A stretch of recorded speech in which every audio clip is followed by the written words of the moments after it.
Alright, 40k fan confession time. I am not a Space Wolves guy. I'm sorry, Lehman. I'm sorry, Griminar. I like your models, but you're simply one of the least interesting factions in 40k, which is kind of insane for a Legion all about sagas and legends. I don't know much about Fenris other than its honestly badass krakens, but I did pick up the first founding book from 2023 because, like a fucking nerd, I was very excited to get some juicy scoops on the Iron Hands and Raven Guard. It's a lovely book, by the way, especially the descriptions of fortress monasteries, and the section on the White Scars is really good.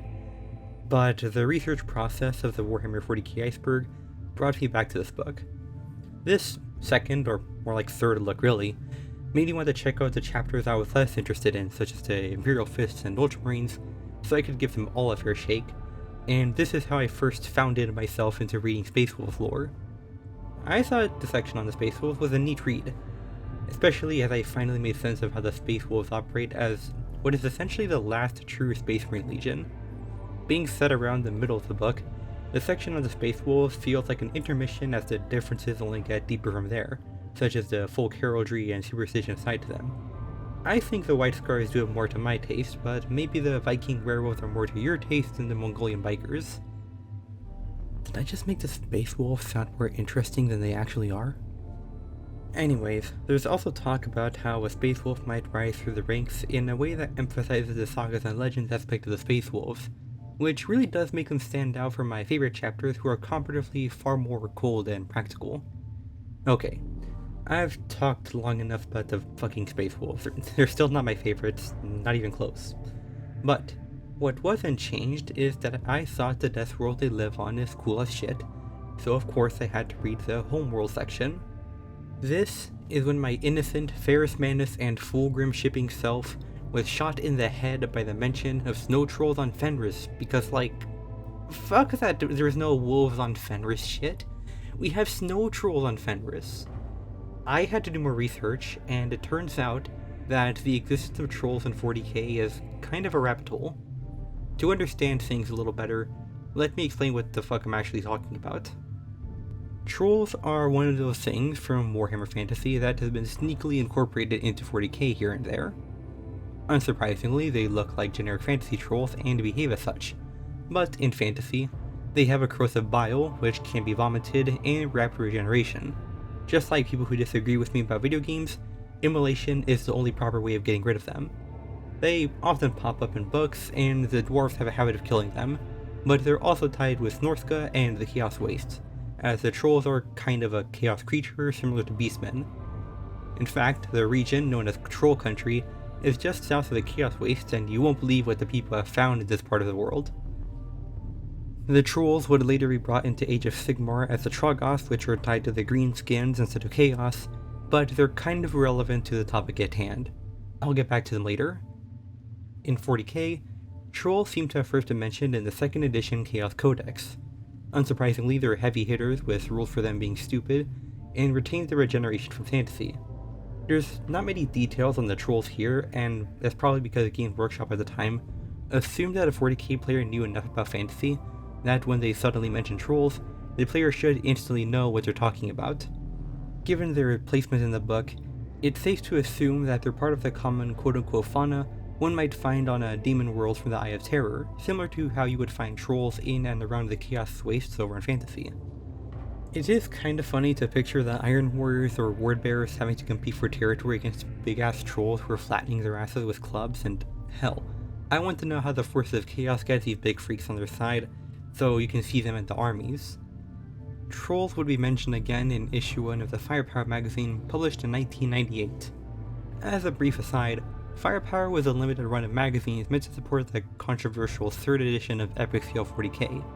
It would later be replaced by the perhaps more clearly named Epic 40,000 magazine, but for the meantime, every Craftworld fan's favorite author, Gav Thorpe, wants to talk to you about trolls, among other things. Also, this article is where I learned that the little freak demon Primarch models that sometimes get shared around aren't necessarily of the Primarchs, as Firepower presents them as more generic demon princes. White Dwarf 150, which came out in 1992, debuted these models as the Demon Primarchs, but perhaps Games Workshop changed their mind by the time Firepower was published. Going back just a few pages, we have a section on what to put in your demon army beyond demons. We are told that we can expect a lot of beastmen and their larger troll cousins? Maybe they're considered cousins as they're both born from chaos mutation or something. I'm not sure, but this might suggest that trolls are actually former humans in some way, that were mutated by chaos. We also get the mention of Minotaurs, and I would like to humbly ask that Games Workshop adds the Minotaur as a leader character for Beastman units in 40k, and let them hit like a Terminator riding a motorcycle. It would also make for a cool centerpiece character for the Mortal Cult armies, which there's now a whole detachment for, and it's the kind of threat that would make perfect sense as a match for a Space Marine Captain, Orc War Boss, or Tyranid Prime. I'm putting the 11th edition Beastman Minotaur in the list of cool shit that's not happening, along with formally splitting the Imperium and a Tyranid Prime with multiple war gear options. Anyways, apparently Chaos Warriors could also be fielded along with the Beastmen, which makes me think that they're talking about the old school badasses from fantasy, where Space Marines getting chopped up by big dudes with no gene seed but very big swords. That sounds awesome, honestly. I tend to dunk on grognards, or at least treat them dismissively, but Games Workshop giving the setting a lot more focus into the sci-fi really did sacrifice a lot in that process. It's kinda sad, but in spite of everything, I guess we still have the trolls. These old Chaos trolls have been kind of lost to time, but in the present day, Fenris is like a damn troll sanctuary. The Curse of the Wolfen campaign supplement from 2016 features a short story in which there's discussion of a troll king who was killed and turned into a trophy cloak by Harald's Deathwolf. In Champions of Fenris, a supplement for the 7th edition Codex Space Wolves, we get a story on how Logan Grimnar killed a particularly infamous troll who struck down dozens of aspirants in the past. Also, reading proper Space Wolf fiction for this did blast my brain, because every joke you hear about everything being wolf with the Space Wolves is unfortunately quite true and is funnier in abstract than when read. Moving away from published books, in 2021 a Warhammer community article was published to promote a Hammer and Bolter episode which featured the Space Wolves. The article itself was about the many nightmarish beasts of Fenris, and here we get a more general and detailed description of the Fenrisian ice troll. To quote the article, "These towering brutes stand as tall as a dreadnought, and they can pull apart even a fully armored space marine with ease. Ice trolls have been known to gather into large hordes under the leadership of an alpha beast, becoming a grave threat to the tribes of Fenris, something to which Harald Deathwolf can attest. Fun fact, trolls can rapidly regenerate injuries unless killed outright."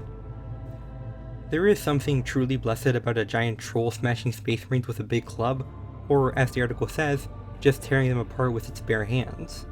Like, we can joke about the Tyranids being born yesterday and still being extremely dangerous, but they're still created by hyper-intelligent entities that's trying to create the perfect killer organisms. Trolls are just built different. This is also where we get the mention of rapid regeneration, so that part of the vision is still true, which is kind of interesting to do this now. So, are the trolls of 40k Chaos-born horrors, or beasts of Fenris? The simple, speculative answer is that the trolls were the former in the 1990s and 2000s, but the latter in the 2010s onwards. Sometimes I am kind of disappointed by 40k moving away from being fantasy and space, but there's something kind of cute about trolls being almost an Easter egg in 40k, relegated to the planets where they fit best. Trolls are creatures of Norse folklore after all, which is why they could be found in Norska in the first place. In Age of Sigmar, the trolls became the Troggoths, which are part of the Gloomspite Gits, an army of Grot to put it simply. I actually found something kind of compelling about lumping the trolls in with the greenskins, so I had a little idea in my head where what if we went back to the beginning and we redid the trolls as greenskins and the opposite of Gretchen. The Gretchen are small and smart, the trolls are big and stupid, and the orcs are right in the middle.